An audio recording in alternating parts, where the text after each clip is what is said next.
study God's word? Read the Bible? That took some time. You read the Bible, right? Okay. What's the point of reading the Bible? What's the importance of reading the Bible in our life? Knowing the promises of God for us. Knowing the promises of God for us, okay. So then the question is, what is the importance of knowing the promises of God for us? Why is it important? Why is it needed? To have a relationship with God, okay. Anyone else? To live a blessed life. To live a blessed life, okay. Let's go to Luke chapter 4. And we'll see verse 17. Luke 4 verse 17. Now see this. And the scroll up to 16. Yeah, now see this. And he came to Nazareth, where he had been brought up, and as was his custom, he went to the synagogue on the Sabbath day, and he stood up to read. And the scroll of the prophet Isaiah was given to him. He unrolled the scroll and found the place where it was written. Now see what he's reading. The Spirit of the Lord is upon me, because he has anointed me to preach, to proclaim good news to the poor. He has sent me to proclaim liberty to the captives and recovering of sight to the blind, to set at liberty those who are oppressed, to proclaim the year of the Lord's favor. Now Jesus is reading from the prophet Isaiah. Okay? And he's reading and he's saying, the Spirit of the Lord is upon me. Now, this scripture, when Jesus is reading, is God's plan for his life. Okay? Does God have a plan for your life? Yes. So, God's plan for the life of Jesus was that he was supposed to come down to this earth as a man. He is not man, he is God, right? Jesus is God. But he came to this earth in the form of a man, just like you and me. And why did he come as a form of man? To do what? He came to proclaim good news. He came to set liberty to the captives, recovering of sight to the blind, to set at liberty those who are oppressed, and to proclaim the year of the Lord's favor. This is why Jesus came to this planet Earth. Yes or no? Yes. Now the next question is, did Jesus fulfill this plan? How do you know Jesus fulfilled this plan? Anyone? He died on the cross, yes? Correct? It's because we see God clearly says, this is my beloved Son in whom I am well pleased. So when Jesus came to this earth, Jesus died on the cross. When Jesus said, it is finished, everything that was prophesied about him, like what we are reading now, this is a prophecy. Everything that was prophesied for him, everything that was planned for him, Jesus, when he said, it is finished, it is done. Now in our life also, God has a plan, a purpose for each one of us. But are we fulfilling that plan? Do we come to a place where God can say, this is my beloved Son, this is my beloved daughter in whom I am well pleased? Can God say that for us today? Come on, please talk to me, okay? Can he say that? Are we doing his plan? And that is the main question. In God's kingdom, it's about not how much, it's not about me. It's about me dying to my flesh. And what do you mean by dying to the flesh? It means where I'm coming to a place where God is first in my life. We see the apostles. We see the people in the Bible, like we see Joseph, we see David, we see Abraham. What did they have in common? They had in common was, they came to a place where God was the center. God was the priority. In our life also, who is the priority? Is your job, your family, your spouse the priority? And that's what is so important to know. It is so important for us to know what is the priority in our life. We can't live the life God created us to live. Okay? A prosperous life, a healed life, a blessed life. We cannot live that life until we know the plan He has for me. Correct? Because God has done it on the cross. Yes, Jesus has finished it all. But whatever Jesus has finished on the cross, to come into my life, I need to do something. Correct? We all need to do something. And what do we need to do? Discover the call God has for us. So God has a plan for each one of us, a special purpose. But for that purpose, for that plan to come to pass in our life, it needs for us to humble ourselves. It needs us to spend time to understand the Bible. That's why I asked you, what is the importance of studying the Bible? The importance of studying the Bible is to understand God's plan.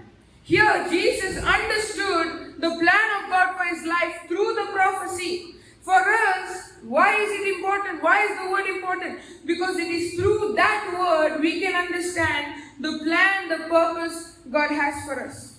Yes? Praise God. So how many of you have committed sin? Everybody, right? Now, we have committed sin. Does that mean we can do God's plan? Yes, how? Jesus never committed sin. That is why God said, "This is my beloved Son, in whom I will please." Why? Because Jesus never committed sin. Yes? Yes? Yes. Yes. So if I want to do God's plan, I need to be a sinless person. But we've all committed sin. So we all have committed sin. We have all done something wrong. But we need to come to a place like how she said, where we are saying to the Lord, we humble ourselves and we repent. And that's what we're going to study today. Now let's go to Philippians chapter 3 and we'll see verse 13. This is what Paul is saying. "Brethren, I count not myself to have apprehended, but this one thing." How many things is he doing? One thing I do. Can you be in the word also and can you be in the world also? No. You have a choice. The choice is, do you want to do God's plan? Do you want to live in God's kingdom? Or you have a choice to live in the world. Can you live in the world and live in God's kingdom at the same time? Can you do what the world is telling? Can you go the way of the world and do the will of God also? No. If you are going to do the will of God, you have to compromise the things of this world. If you want to do the things of this world, you have to compromise God. So many people say, "I am holy, I go to church," but when the rest of their life is in the world and just going to church, does that mean they are in God's kingdom? No. So every moment of our life, it is either I am in God's kingdom or I am on the world side, and it is we who choose. It is we who choose. We choose whether we want to do God's divine plan for our life or we want to go our own way. And God still loves us. Even if we go our own way, God still cares for us. But God is saying, for you to experience what I have given, you need to go my way. You need to follow my word. See a simple example. When your parents when you receive the inheritance of your parents, do you work for it? When you receive the inheritance, the property, all those things, do you work for it? No. Do you earn it? Yes. You earn it? What did you do to earn it? Be at your daughter. So that's called earning? No, that's not called earning. Correct? You don't earn it, you don't get it as a reward. But why do you get that inheritance? Because you are their child. Okay? Now you are their child, the inheritance comes to you. But if you're not ready to give your signature, if you're not ready to give your consent, will you get the inheritance? No. Now, when you're not giving your signature, is it the parents' fault? No. They want you to receive the inheritance. They want you to enjoy the inheritance. But if you are not going to give consent through that signature, through those documents, can you receive the inheritance? No. Yes? No. Why is nobody talking to me? Please talk to me. Yes? If you don't give your consent, you can't receive the inheritance. In the same way, when it comes to the Bible, we are God's children. God is our Father. And so it is our birthright to get the inheritance of the Bible. What is the inheritance? Whatever Jesus finished on the cross is the inheritance. But for us to get that inheritance, God is saying He needs my signature. And what is our signature? To accept the repentance of God. Correct. To accept, to believe, our faith. Our faith is our permission when we are saying, "Yes, Lord, I am ready to receive all that you have given to me." So God has a plan, has a purpose. But if we are not going to focus on Jesus And if we are not going to believe in Jesus, can we receive God's plan? No. And that is why the Bible says, Paul is saying, I do one thing. Paul was not focused on many things. He was focused only on one thing, that is doing the will of God. Now, we are also supposed to be focused on one thing? Yes. Does that mean I don't go to school, I don't go to work, I don't go to college? Is that what it's saying? No? Then how does it work? How does it work? He's saying do only one thing. Focus on only Jesus. But if I'm not going to look at all the other things that I have to do in my life, how am I going to do God's call? When you say doing God's calling, it's not saying you leave everything else, you leave your family, because that is also God's calling for your life. Let's say you're a parent. Now God has given you a responsibility, that is your children. You can't just say, I leave the children and do God's call. God's call for your life, for one call, one part of that plan is to take care of the children. Correct? So when it comes to God's calling, there are certain things we have to do in our day-to-day life. But God's calling will always tell us, in those things that I'm doing, in the school I'm studying at, in the workplace you're working at, can you be the light of the gospel? Can you share the word of God? That's why Jesus said, you are the light of the world. Jesus is not giving us an option saying, if you want to be the light, if you want to share the gospel, then go ahead. No. Jesus is giving us a responsibility, commanding us and telling us, you are my disciples. You are called to be my light. You are called to share this word. And that is the choice we need to make in our day-to-day life, to go out and share the gospel. God is not forcing us, but God has given us that choice. Now see here he says, brethren, I count not myself to have apprehended, but this one thing I do, forgetting, what is he doing? Forgetting those things which are behind, means the past, and is reaching forth unto those things which are, what is Paul doing? Paul is forgetting the past and reaching to those things which are before. Now, are we supposed to forget our past? Do you remember your past? Do you remember your past? That means you did not do what the scripture says. So when the scripture says forgetting the past, that means I don't remember anything that happened yesterday. You know, even what happened 1 second ago is a past. Even the words I spoke few minutes ago is the past. So when the Bible says forgetting the past, does that mean you don't remember anything? Yes? Is that what it's saying? Come on, please talk to me. Did someone tell you before the class not to talk to me? Tell me the person's name, I'll deal with that person. Did he say? Can you talk to me? Praise God. Hallelujah. So, forgetting, what do you mean by forgetting the past? Does it mean I don't remember anything that happened? Did he say forgetting the negative past? He did not specify. So what do you mean by forgetting the past? He's right, all the hurt feelings, but how do I forget those things? See, when Paul says forgetting the past does not mean he does not remember. Because Paul was, when he was Saul, did he commit sin? Yes. He was a Pharisee, or he called himself a Pharisee, but at the same time he was blaspheming God. Why? Was he doing it purposefully? No, he was doing it ignorantly. He did not know. He thought these people are worshipping wrong God. These people are worshipping a human being. That's what he thought, and that is why he started to murder those people, persecute those people. Yes? Yes. But then we see, now Paul is saying, now that I have encountered Christ. Have you encountered Christ? Have you encountered Christ?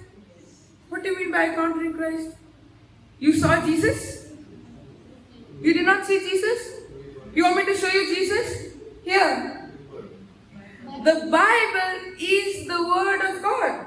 So when someone came and shared with you the gospel, when someone came for the first time and preached to you the Word, they were sharing to you Jesus. You might say, I have not seen Jesus, but the Word says, in the beginning was the Word was with God, and the Word was God. So this Word and Jesus, are they two separate people? people.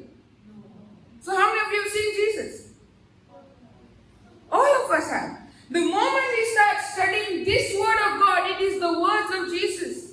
It's the words of Jesus. And that is why the Bible tells us that obedience is what is important. God doesn't want your sacrifice, waking up at 3 o'clock in the morning and praying. Those things are good. Those things are important. But God is saying above all those things, He wants our obedience. What does He want? Obedience. Tell your neighbor, God wants your obedience. God wants us to make this word the first priority. No matter what situation you might be in, whether you are in a situation or not, does not matter. But the word of God teaches us that this word should be the priority. Yes? Yes? Praise the Lord. Hallelujah. Can you give me Acts chapter 8? Verse 1. Now see what we see here. See this. And Saul was consenting unto his death. So Stephen was an apostle preaching the gospel, okay, sharing the good news. And here we see that Saul was the one behind the death of Stephen. Saul was the reason of his death, okay. Now see what happens. And at that time, there was a great persecution against the church, which was at Jerusalem. And they were all scattered abroad throughout the regions of Judea and Samaria, except the apostles. And devout men carried Stephen to his burial and made great lamentation over him. As for Saul, he made havoc. That means he, other translation says he destroyed the church. Can you put that Good News Bible? You see this? But Saul tried to destroy the church. So Saul murdered Stephen, and now Saul is trying to destroy the church. Now when he encounters Christ, what thought is going to come to his mind? I have done so many mistakes. Correct? Because even today in our life, when you have done a mistake in your past, doesn't the thought come back to you? And then the guilt comes, and then the condemnation comes, even for small things, right? Maybe suddenly you spoke some words for that person, and few minutes later you are guilty. Why did I speak those words? Correct? And here, when Saul has committed murder, okay, he has murdered a devout man of God. Now when he realizes that what he's done is wrong, what thoughts must be coming to his mind? I can't rectify this mistake.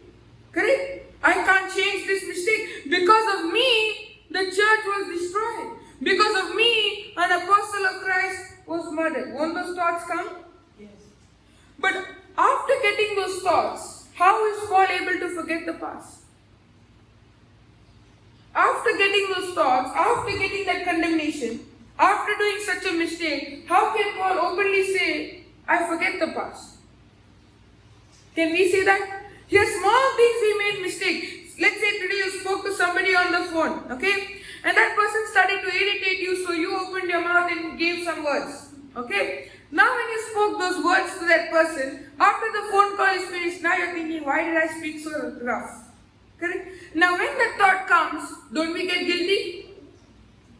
Do we get guilty? Yes. But here we see, Paul is able to overcome the guilt. How? How is Paul able to overcome that guilt? Repentance, okay? You know why? See, forgetting the past does not mean I don't remember what happened. That's what we think, at least. I don't remember anything that happened before. But that is not what forgetting the past means. What forgetting the past actually means is, yes, I have a past. Yes, I have committed sin. But as that sister over there said, those things do not have any power over my life. Those things do not affect my life. Yes? So yes, Paul has committed murder. Yes, he has tried to destroy the church. But now the reason why Paul is able to forget the past is because Paul is saying now those things don't control me anymore. Those things don't control me anymore. So today the question is, what is controlling us? Our past mistakes, our past errors, or the greater plan God has for us? Yes, he committed murder. Yes, he destroyed the church. But Paul is able to say, I move on from that past. In other words, I don't allow those past mistakes, those past errors to control me and dictate my life. Now go to 2 Corinthians 7 verse 2. See this. Make room for us in your hearts. We have wronged no one. We have ruined no one. Nor tried to take. Can you say this?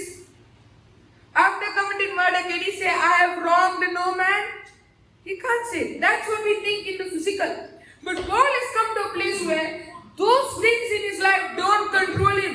Many Christians are living destroyed in their life or not living the life God created them to live because the things they did in their past are so important that are controlling them rather than the plan and the purpose God has for them. Yes or no? Yes or no? What is controlling us? That's why Jesus, what was controlling Jesus? What words was he feeding himself with? What words? Come on, don't get distracted. What words? He's feeding himself with God's words, saying, the Spirit of the Lord is upon me. So when Jesus was in this earth, he being God, did he still read the Bible? Did he still spend time to understand the word? Come on, talk to me. What happened? Yes?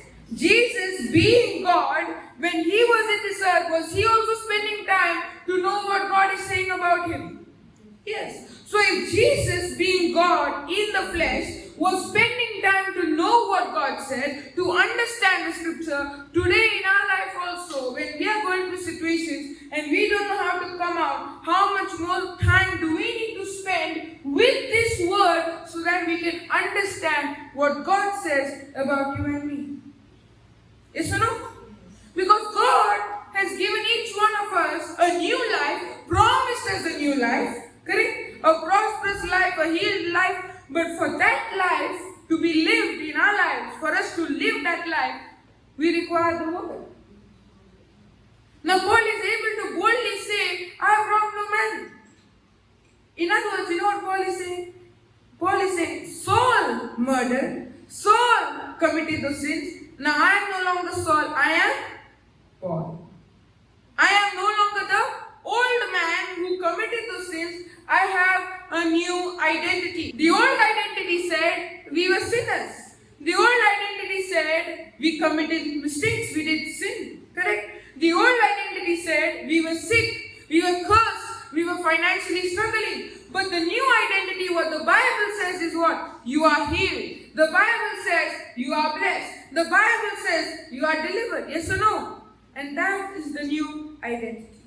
So when we see Peter, God changed his identity from Andrew to Peter, the rock of the church. God changed Abraham's identity from Abraham to Abraham, from childless to countless generation. Here we see Paul changed his identity from the old man, that is Saul, who committed sin, who tried to destroy the church, to the new man Paul, who continued the work that Stephen was doing. Yes, the same work that Stephen was doing, he continued. Yes or no? So today, is there a change in our identity? Yes, there is. Because Jesus died for us on the cross, all our sins, past, present, and future, have been nailed to the cross. All of those sins have been nailed to the cross. But now it is up to you and me. What do we choose to believe? What do you choose to believe? Do you choose to believe the word that says you are healed, you are blessed? Or do you choose to believe the past that says, remember that sin you committed? Remember those mistakes you made? You can't call yourself holy. Isn't that what the devil tells us? I can't go and sit there and read the Bible because I committed this sin. Yes or no? Yes. That is why when condemnation comes, when guilt comes, we need to learn that it is through this word of God we can overcome that guilt, we can overcome that condemnation and come out boldly. Yes? Praise the Lord. Hallelujah. Hallelujah. Praise God. So go back to Philippians chapter 3. Brethren, I count not myself to have apprehended, but this one forgetting those things which are behind, and reaching forth unto those things which are before, I press toward the mark for the prize of the high calling of God in Christ Jesus. So what is he saying? He's saying, now I don't focus on the past. I don't focus on the old mistakes, but now I look forward to the calling of God. Paul is saying, I look forward to the calling of God. We see Jesus in Luke 4, he was discovering God's call for his life. So the next question is, does God have a call for your life? How do you know the call he has for you? How do you know what God wants you to do? If I had to ask you right now, what does God want you to do? Many people here will be confused. Are you confused?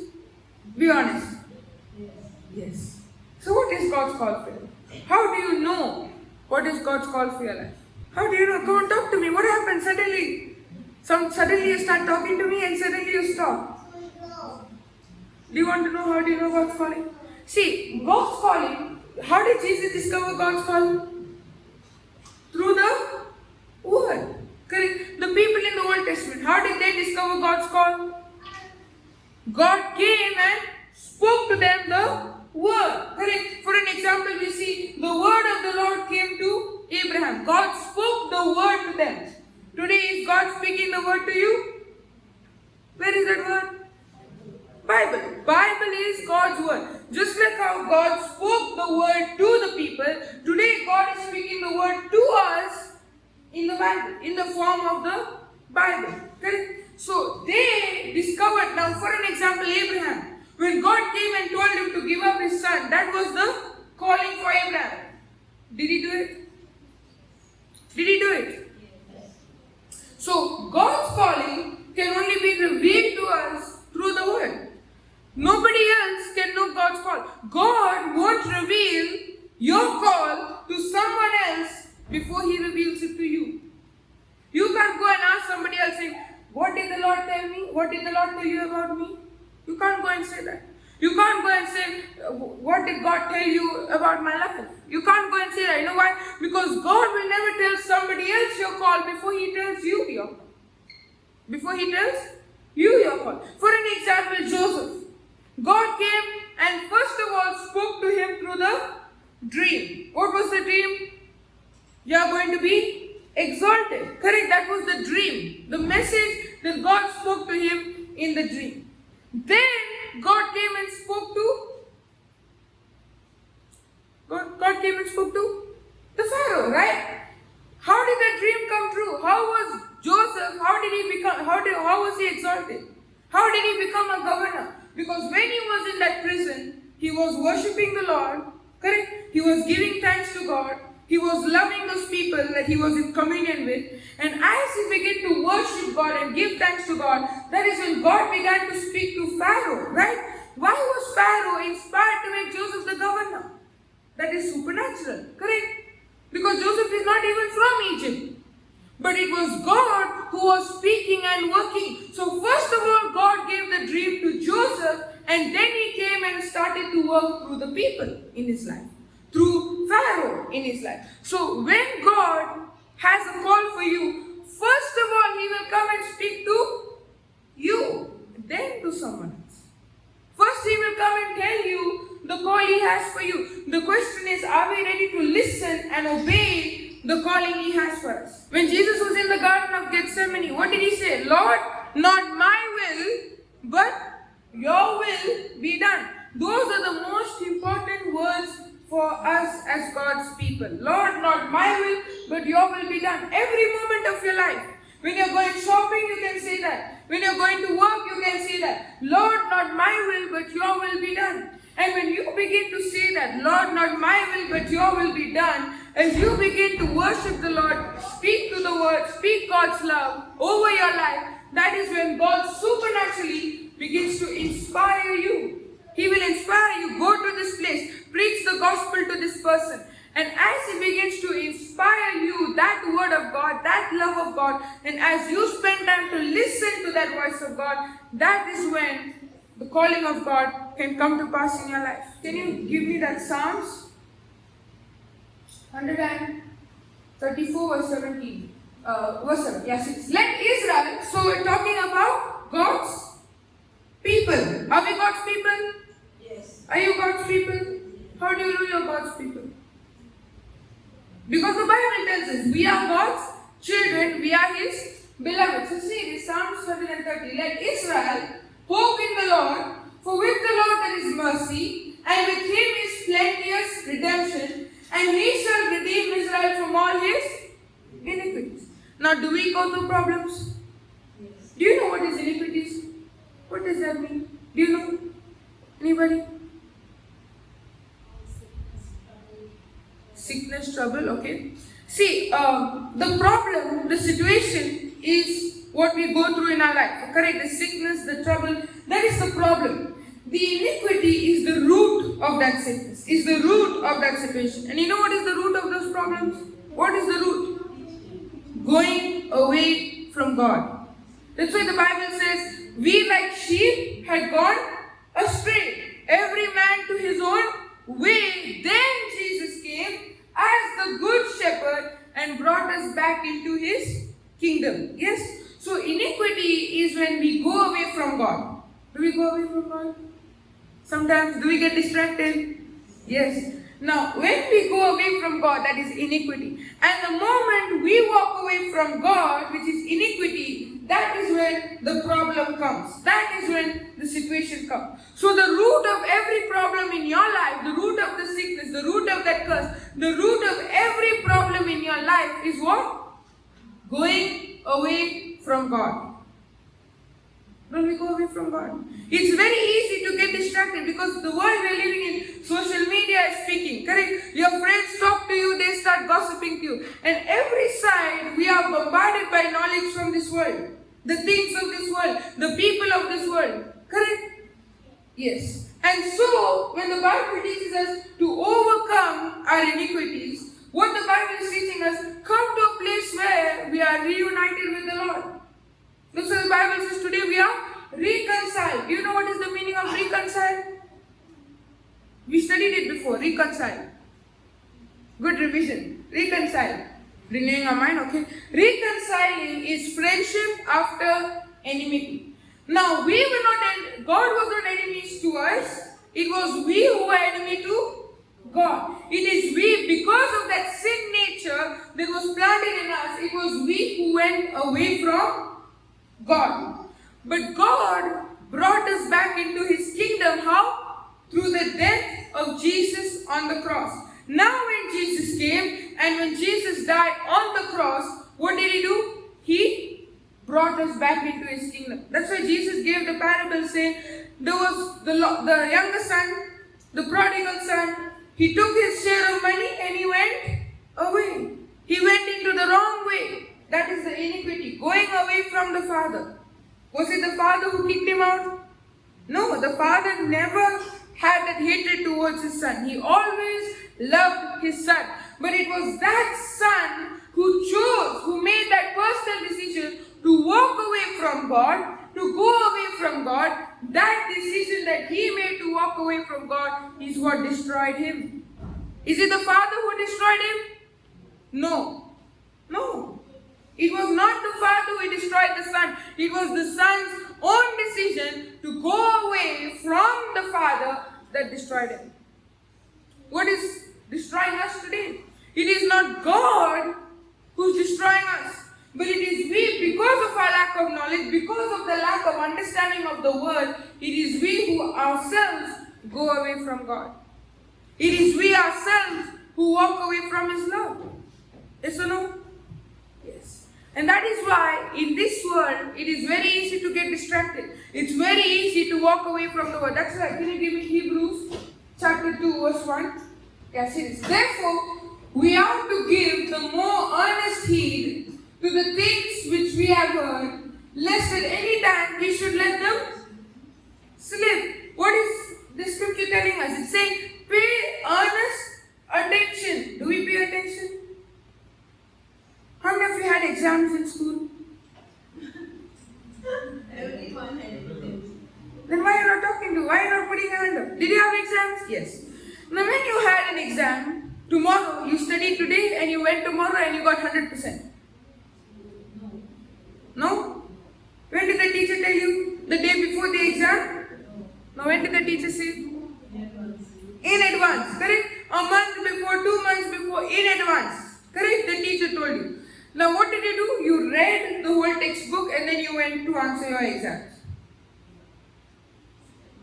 You do not read. If you read, would you be able to remember? No. Simple question. Today, how many of you went to church? If I had to ask you exactly word to word, tell me what they read in the church. Will you remember?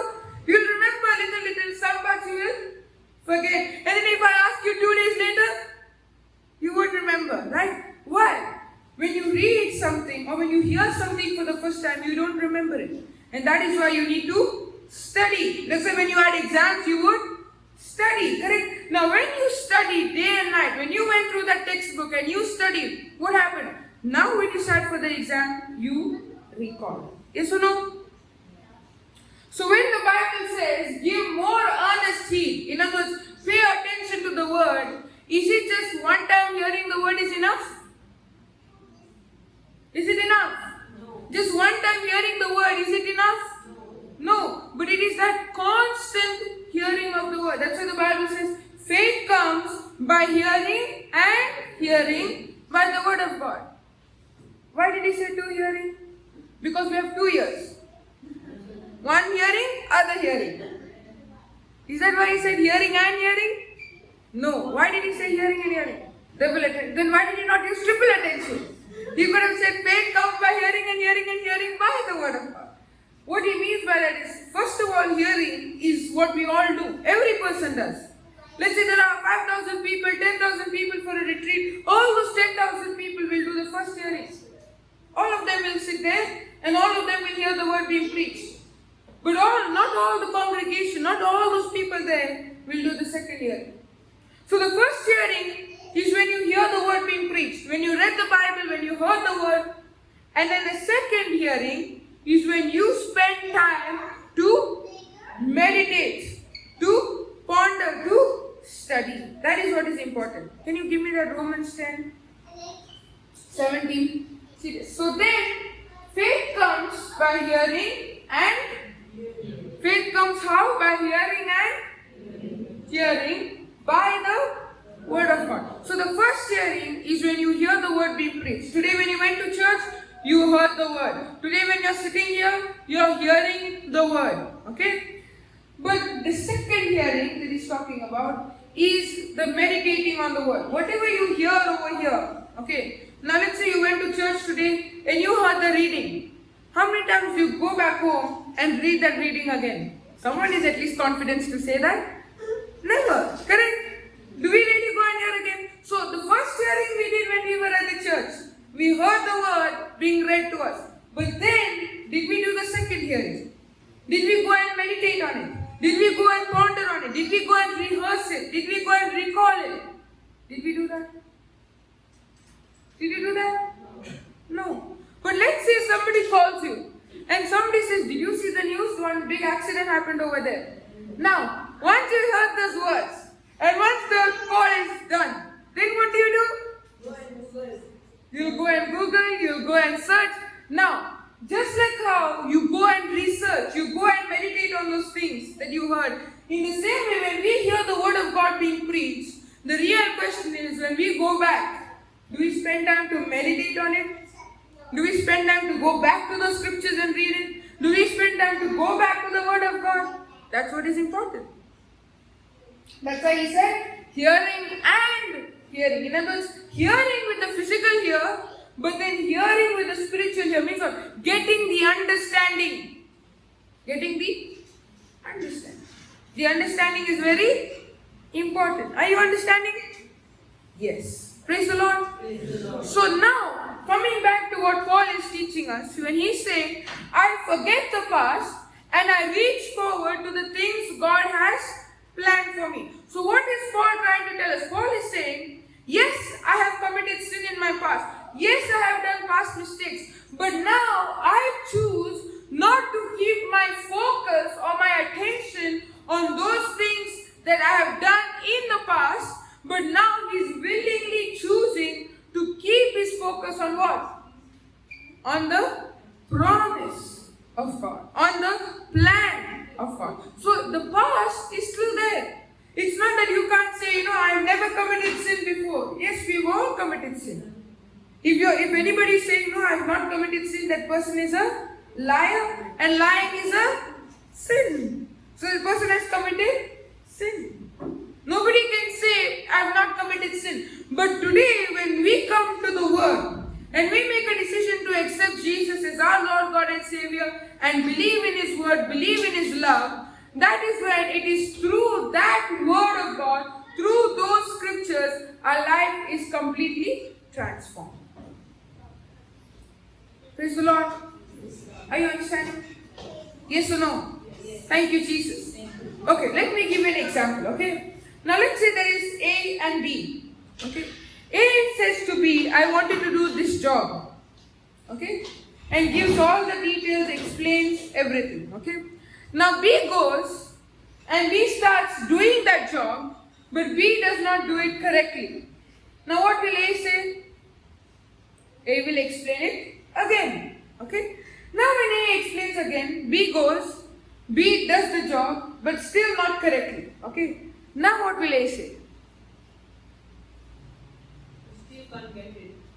Still can't get it. Now A will say, you can't understand anything. Your brain is not like normal.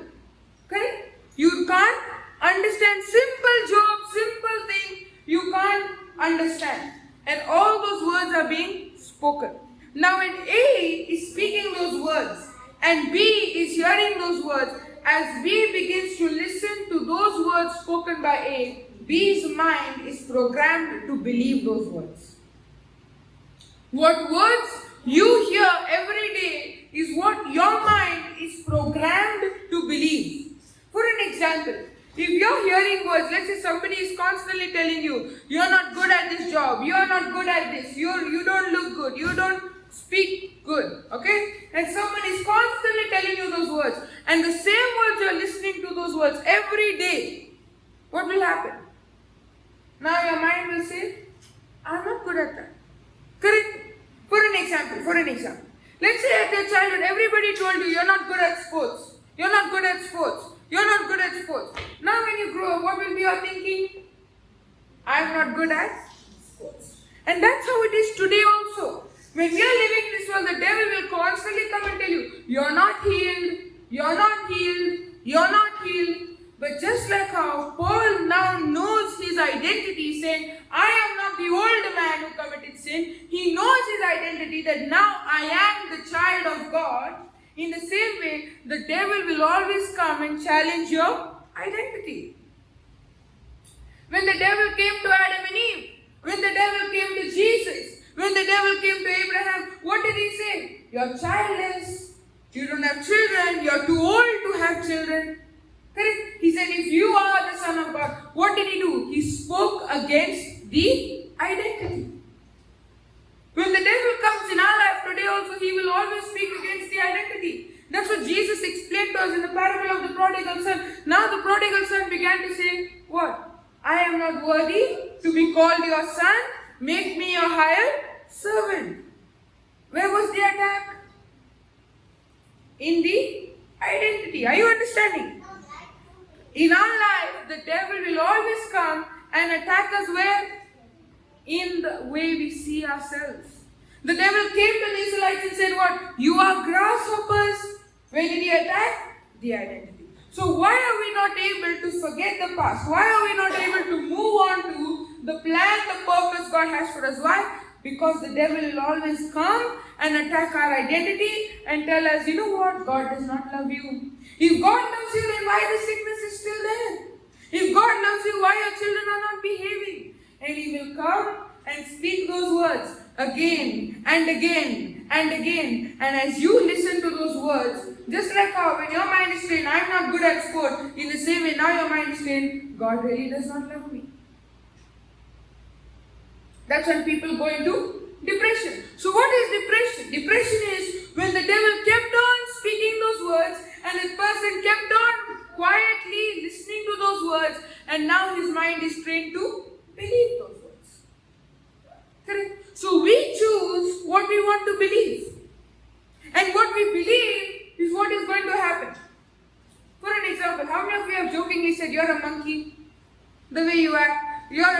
the way you speak. Have you ever said that? No, you're all good people. Yes. Have you said that? Yes. Yes. Now, the moment you spoke words of power, that person became a monkey. Did it happen? No. Why not? You spoke words. The Bible says words have power. Whatever you speak on earth will happen. So when you said you're a monkey, did that person become a monkey? No. So why did it not work?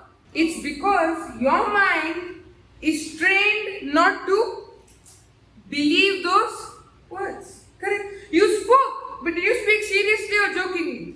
Jokingly. And when you spoke those words, you know that person will not become a monkey. You know that. You know that for sure. So you spoke those words, but your mind is not trained to believe those words. So it is in our life, we are the ones who choose what we want to believe and what we don't want to believe. Yes or no?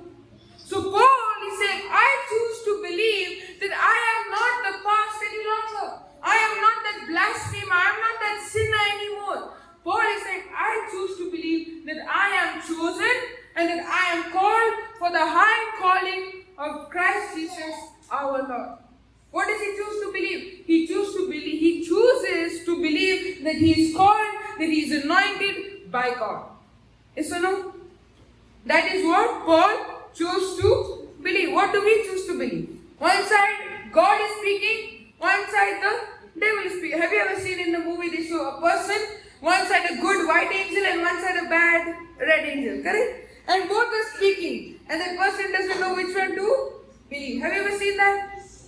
That is exactly what's happening. But it's not physical. One side, the Holy Spirit is speaking to you and telling you something. One side, the evil spirit is speaking to you and telling you something. And now it is your choice what you want to believe. What do you want to believe? It's your choice. It's up to you. It's a personal decision we all make. What we want to believe. Whether we want to believe God's word, whether we want to believe God's love, or we are choosing to still focus on the past and say, I am not holy, I am not worthy, I am not worthy to be called his son.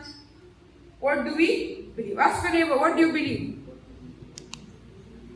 Come on, ask your neighbor. I can't see you asking. Ask your neighbor, what do you believe? The Bible, the scriptures, the word of God, or what the news is saying, what the doctor is saying, what your friend is saying. What do you choose to believe? What answer did they give you? The word? Praise God. Hallelujah. And that is what encountering Christ is. You know, when you say, when you have to encounter Christ, when you encounter Christ, when you understand his word, your life will change. Have you ever heard people say that? Correct? So what do you mean by encountering Christ? What is encountering Christ? Seeing Christ? Audibly hearing Christ? What do you mean by encountering Christ? Understanding his love, okay? It is when I am inspired by the Holy Spirit, so much so that now I confidently know that this word is real. And nobody can change my understanding of that. What do you mean by encountering Christ? The encountering Christ is when I have a personal revelation of the word of God. Do you have a personal revelation? People might come and share to you their revelation. Now the question is, when you're hearing somebody who's coming and sharing their revelation, do you choose to make that revelation yours? Are you choosing to believe those words? I don't know. Ask yourself. What am I understanding from the word? What am I spending time with the Holy Spirit and saying, Holy Spirit, reveal to me? Because he will always reveal. That is why he's given to us. He's given to us as an helper who's always with you, helping you, encouraging you, building you up. That is the job of the Holy Spirit, to encourage you, to build you up. Yes or no? Yes or no? But the question is, are we really spending time with the Holy Spirit and saying, Holy Spirit, you teach me? Why was Paul able to forget the past? Because he has an encounter. He has that personal, intimate relationship. What enables us to have that same encounter with the Lord where I'm able to believe the word of God? When I have the personal relationship. So see this, go back to Philippians chapter 3 verse 13. See this, brethren, I count not myself to have apprehended, but this one thing I do, forgetting those things which are behind, and reaching forth unto those things which are before. See the next verse. I press toward the mark for the prize of the high calling of God in Christ Jesus. Let's see this. See verse 15. Let us therefore, as many as be perfect, be thus minded. And if anything you be otherwise minded, God shall reveal even this unto you. What does that mean?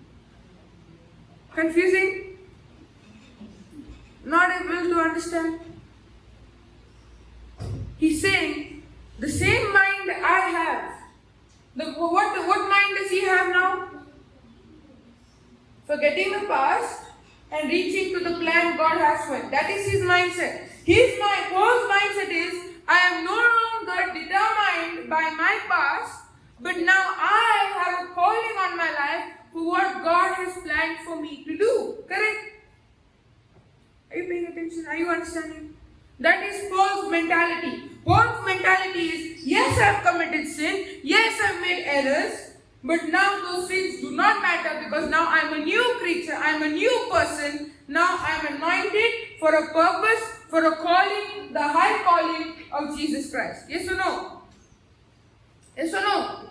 So that is Paul's mentality. And now he's saying, let you also have that same mindset. Let you also be thus minded. Means what? You also have the same mentality I have. That now you are no longer supposed to be controlled by the past mistakes or by the past errors. But now let your life be controlled by the plan and the purpose God has for you. Yes or no? So the question is, do we have the same mentality that Paul has? Yeah, see, you put this in a different translation. See what he says. All of us who are spiritually mature should have this same attitude. But if some of you have a different attitude, God will make this clear to you. This is the one attitude that all of God's children need to have. You cannot call yourself a Christian who's living your life by the word. You cannot say, I'm living my life by the word, if your past is still controlling you or dictating you. If there is still condemnation, if there is still guilt in your past, you can't call yourself a Christian. It won't work. And that's what the scripture is now teaching us. He's saying, even if you have that mentality, that your past is still controlling you, it is God who is going to reveal it to you. Yes or no? Praise God. So, are you a Christian? That means you're no longer controlled by the past.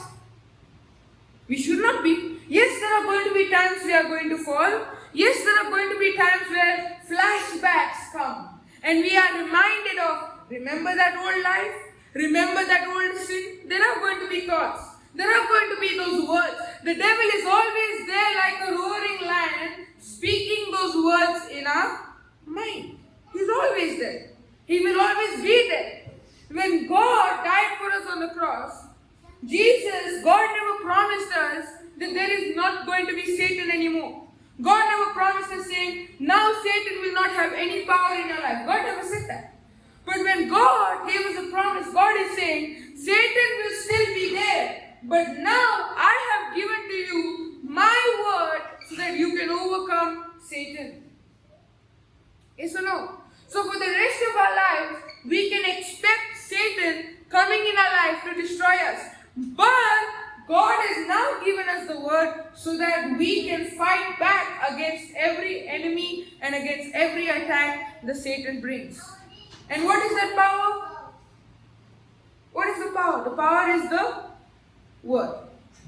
Okay, you know when COVID was there, right? And masks were compulsory. Okay? Now let's say you're walking down the road without a mask.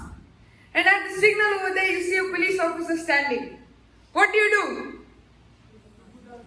Keep walking. Will you keep walking? Now what will you do?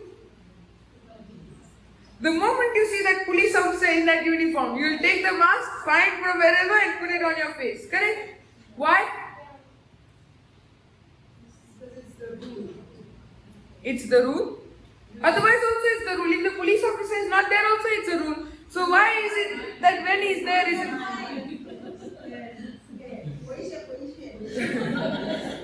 Praise God. Hallelujah. Why? Because of the police officer's authority. You know that if I'm not going to wear this mask, he has the authority to fine me. Yes or no? So, did the police officer come and tell you wear the mask? No. But his uniform spoke to you, correct? His uniform itself told you, spoke to you, and you made that decision to wear the mask. Now let's say that same police officer is standing there but without any uniform. What will happen? You won't even know, correct? You won't even know. So that uniform speaks to you so much. Why? Because that police officer has special authority. Now, do the police officers make the law? Do they make the law? No. Then what authority do they have? The government knows the law. The government makes the law, okay? So what is the job of the police officer then? They work for them. So that Someone said, I don't know who. So, the government makes the law, but it is the job of the police officer to enforce that law. Yes or no? Yes, right? The speed limit, every law is made by the government. But it is the police officer who have given that responsibility to fulfill that job, to exercise that authority. Yes or no? Yes. Now let's say the authority, the police officer who has the authority is not obeying the law himself. Can he come and tell you? Can he come and tell you to wear the mask if he himself is not wearing the mask? No. So why are they given special authority? Because first of all, they are the ones who obey the law, and then they come and make other people obey the law as well. They don't create law, but they enforce that law. In the same way, who created the laws of God? Did we create? Did you create the law of God? Who created the law of God? The law of God was created by God. Henceforth it is called the law of God. Yes? Who was it created by? God. And this whole Bible is God's law. Now we are the police officers who have been given that responsibility. We are not God. We are not the ones who make the law, but we have been given responsibility by God to do what? To obey that law and to put it into practice. Are you understanding? Now, many people, when they understand this word and now they know that they have the authority to enforce the law, then they will go and they will start forcing their family members. You have to pray like this. You have to read the Bible. You can't go watching that Facebook. Correct? Have you ever done that? You forced your family members. Did they listen? They listen. Sometimes they listen and then they got irritated with you. Correct? When the Bible teaches us to enforce the law, the Bible clearly tells us that we are not the ones to force others. See, whenever a law is not obeyed, is there a consequence? In this country, in this physical world, whenever a law is not obeyed, is there a consequence? Now, who decides the consequence? It's not the police officers, it's the court. The judge decides what is the consequence given to a person for not obeying the law. Yes or no? Yes. Now, my job is to preach the gospel. But is it my job to take into account whether they are doing it or not? Whether they are obeying the word? Is it my job? No. My job is not to force that person. My job is not to make that person believe. My job is to preach the gospel. That's it. My job is to share the word. It is from their side whether they want to believe it or not. Now, if they don't believe the word and if they don't live by the word, is there going to be a consequence? Yes. Praise God. So, you and I have been given authority by God, but remember, we can't go and force anyone to change or to obey the word of God. We can't go and force anyone. We can't. We can't go and force anyone. So what is our job? Our job is to take the word. Our job is and then it is the Holy Spirit's job to make that person believe. It's not my job to make a person believe. My job is just to preach the gospel. Then it is the Holy Spirit who will inspire, it is the Holy Spirit who will convict that person to believe. Are you understanding? Yes or no? Why don't you stop talking to me? Are you hungry? Tired? Yes? Tired? Praise God. Hallelujah. So see what he says. So let those of us who are spiritually mature and full grown have this mind and hold these convictions. And if in any respect you have a different attitude of mind, God will make that clear to you also. Only let us hold true to what we have already attained and walk and order our lives by that. What do you mean by the word only? Difficult word to explain. What do you mean by the word only? Anybody want to take a try? Only. When I ask now what is the meaning of only, people say only means only. Difficult, right? Only means no other. No other way. No other person. No other thing. So when he said, give me verse 16, give me the previous translation which was. Yeah, see, 16. So when he said only let us hold, means he's saying there is nothing else for you to hold on to. This is the truth. This is the truth. Only one thing. No other thing is the truth except this. This is the truth. The word of God is the. Come on, I can't hear you. The word of God is the truth. You need to be confident to say that. Because when the devil comes, he will not tell you the truth. He will tell you lie. And what is the lie? The lie is contradicting to the truth. So the devil's lie will always contradict the truth of the word of God. And if you don't know this word is true, the word is truth, then when the devil comes and speaks to you the lie, you will think that the lie is the truth.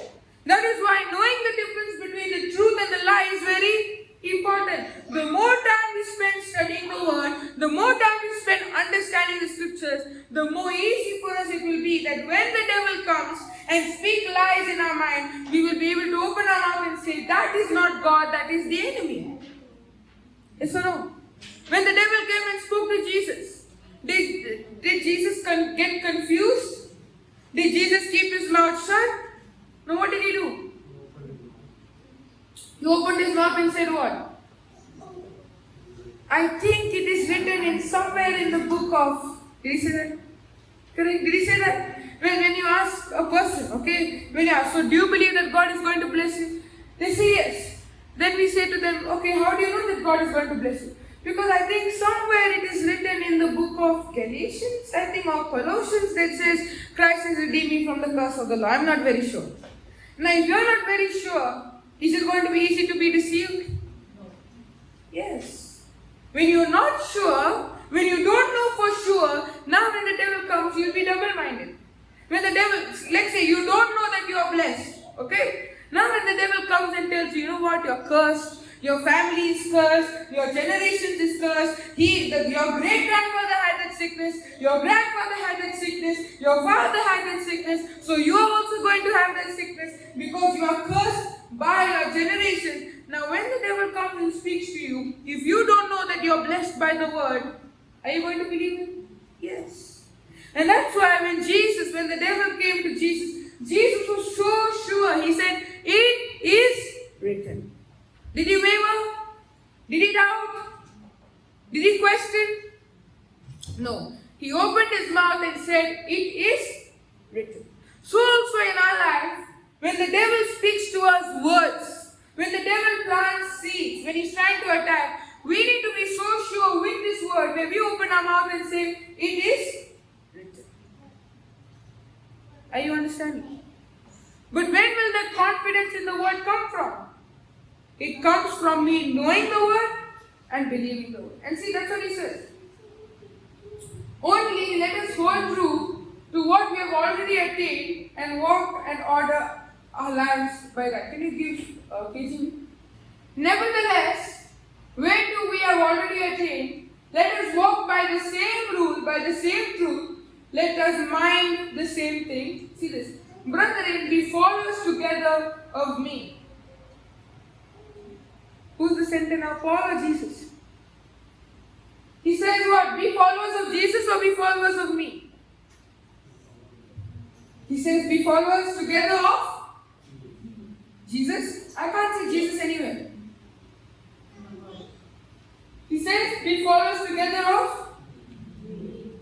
Where did Jesus go?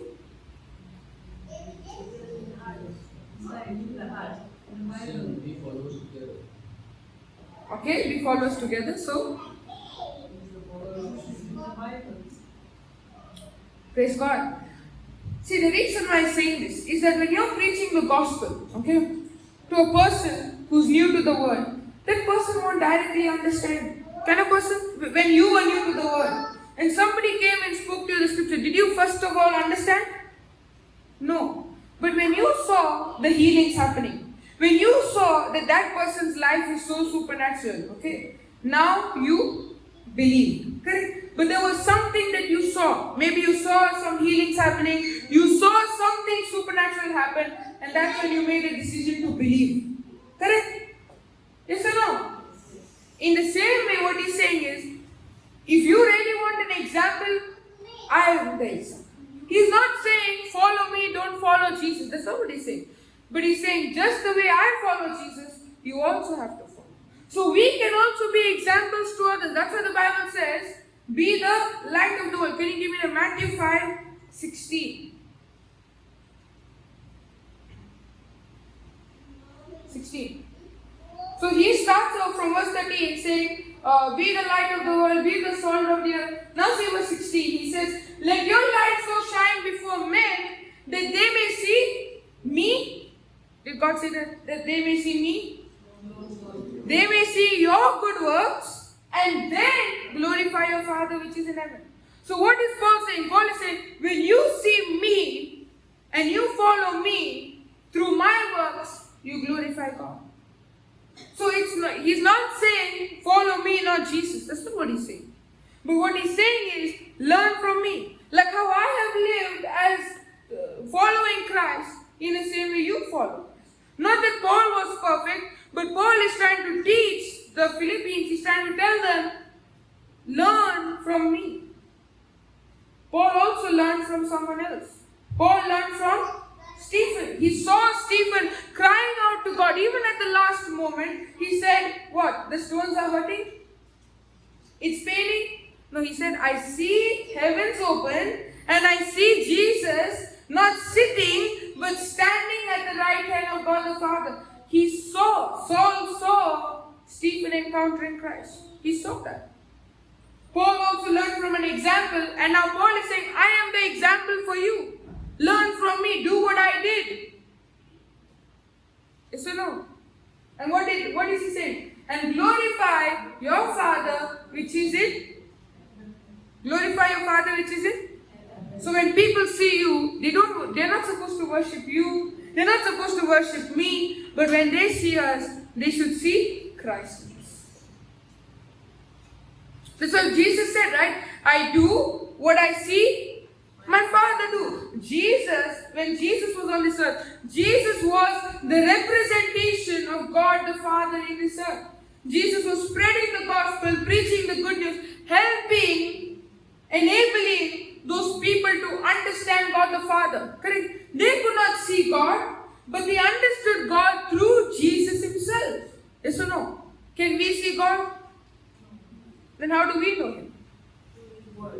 Through his word. Through Jesus himself. Jesus is that representation. Jesus is the expression of God our Father. And so every moment of our life today is spending time to understand who God is, what His plan for me, and how He wants me to live. The life that God has created us to live is not a selfish life, but a selfless life where I am living for the gospel. And now when people see me, they see the gospel in me. They see Christ in me. They see the love of God in me. And that's what brings a change in them also.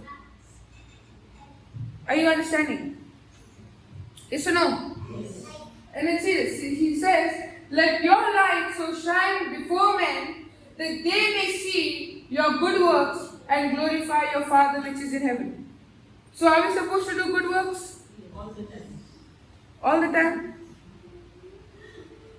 Yes, you're supposed to do good works. That means because you prayed, God is pleased with you and God is going to heal you. Is it how it works? Healing is our portion. Then what are the good works for? So that others may see we are in Christ. Okay? The good works in our life is where I am doing something for the word, but I'm not doing it with my own strength or with my own ability. I'm doing it through God's strength, God's grace. So many a times people think we are not supposed to do good works. We are only supposed to believe and then receive. Correct? Many people think that way. I'm not supposed to earn. The Bible says, right? Grace is given as a gift. Correct? I'm not supposed to earn it. I'm not supposed to labor for it. That means what? I don't need to do anything. All I need to do is believe in Jesus. Correct? But the Bible does not teach us that doing good works in God's kingdom is wrong.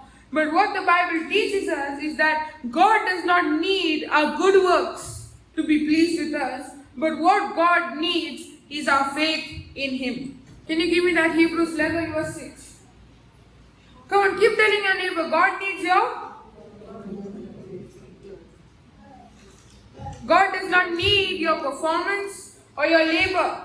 God needs your faith. And the good works are where your faith is being demonstrated. The good works are where your faith is being displayed. Yes? Yes? Are you understanding? See this. But without faith, it is impossible to please God. What pleases God? Faith. Why was God pleased with Jesus? Because of His faith.